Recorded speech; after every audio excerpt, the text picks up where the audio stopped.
Une petite révolution qui est finalement passée inaperçue. Les prochaines élections municipales vont être marquées par un changement majeur. Le scrutin de liste paritaire devient obligatoire, même dans les communes de moins de 1000 habitants. Fini le panachage, il faut désormais une alternance stricte entre hommes et femmes. On en parle plus longuement avec notre invité du jour. Gaëlle Laouro, bonjour. Bonjour. Vous êtes membre de l'association LOC Centre Val-de-Loire et vice-présidente à la citoyenneté au sein de la région. Alors, cette nouveauté, c'est l'application d'une loi votée en mai 2025 qui instaure un mode de scrutin identique dans les 35 000 communes de l'Hexagone. Bonne ou mauvaise nouvelle ? Excellente nouvelle. Excellente nouvelle pour les femmes, pour les hommes et pour l'ensemble de la société. Actuellement, en fait, on a des listes paritaires dans les communes de plus de 1000 habitants. Et quand ça a été mis en place, on a entendu ici et là, on n'arrivera jamais à trouver de femmes.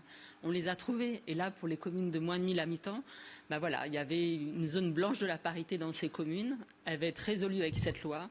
Donc c'est bienvenu. Mais nous, avec l'association, on aimerait encore aller plus loin. Parce qu'on a toujours ce plafond de verre. 80% des maires sont des hommes actuellement. Et donc nous, on milite pour une limitation dans le temps des mandats des maires. 3 mandats successifs. Qu'ils soient hommes ou femmes, j'allais dire. Hommes ou femmes, ça permettrait un renouveau de la politique qui est aujourd'hui essentiel et tellement bienvenu, et donc pour les femmes, mais pour la société dans son ensemble.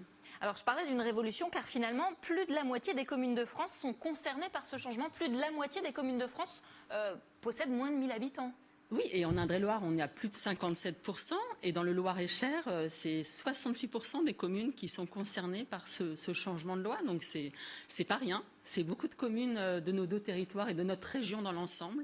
Et donc, on a des communes actuellement qui ont déjà 83% de femmes maires, par exemple à Luzé, en Indre-et-Loire. Et dans le 41... Comment c'est possible ? Comment c'est possible ? En fait, souvent, on a un leadership qui va être plus coopératif. On va avoir des adaptations des horaires des conseils municipaux. On va avoir une entraide entre élus. On ne va pas avoir de blagues sexistes dans les conseils municipaux. C'est important. C'est des petites choses qui sont importantes pour les femmes. Les femmes, on les trouve dans plein d'associations. Leur place quand il n'y a pas ce genre de réaction. Bien sûr. On les trouve dans les associations de manière importante. Il faut aussi que les femmes aillent dans les lieux de décision et, j'allais dire, de pouvoir, mais voilà, là où on fait la vie de la cité. Alors, il doit y avoir des têtes de liste qui doivent s'arracher quelques cheveux en ce moment, puisqu'on l'a dit, il faut donc intégrer des femmes. Alors, en tête de liste, ou en tout cas entre chaque homme. Est-ce qu'il y a des dérogations si un maire n'y arrive pas ? Eh non, pas de dérogation. La loi est vraiment stricte là. Il faut vraiment la parité. Donc, une obligation de liste avec une alternance femmes-hommes ou hommes-femmes. Alors vous le disiez, certaines sont déjà, il y a déjà des communes qui sont bonnes élèves et qui ont déjà des maires, alors femmes, et en plus des maires avec des conseils municipaux majoritairement féminins. Et dans le Doubs, il y a une commune où il y a 100% de femmes qui sont dans le conseil municipal. Donc c'est tout à fait possible. Par contre, à l'inverse, on a quand même beaucoup de communes où il y a parfois 0 femmes. Mais là, vous le disiez, pour la commune Luzé, c'est ça ?